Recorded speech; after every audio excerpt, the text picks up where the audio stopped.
یروشلم یعنی وہ شہر جسے یہودی، مسیحی اور مسلمان مقدس زمین کے طور پر جانتے ہیں، لیکن یہ بات شاید بہت کم لوگ جانتے ہیں کہ اس قدیم شہر کے ایک علاقے کا تعلق انڈیا سے ہے۔ یہ دراصل ایک سرائے ہے۔ بابا فرید نے تقریباً 800 برس قبل اسی سرائے میں قیام کیا تھا۔ اس سرائے کے ایک چھوٹے سے کمرے میں وہ عبادت کیا کرتے تھے۔ گزشتہ 100 برس سے اس سرائے کی دیکھ بھال انڈیا کا ایک خاندان کر رہا ہے۔ اس خاندان کے بزرگوں کا تعلق انڈین ریاست اتر پردیش کے سہارنپور شہر سے ہے۔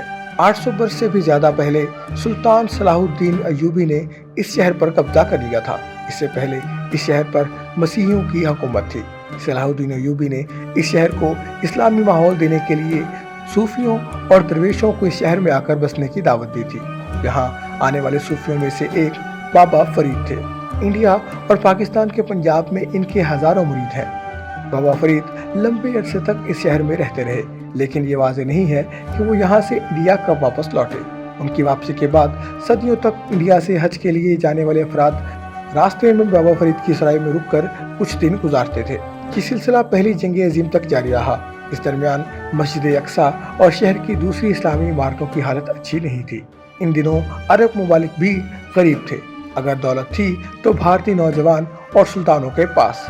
اس لیے سن 1923 میں یروشلم کے مفتی نے کچھ افراد کو انڈیا رقم لینے بھیجا۔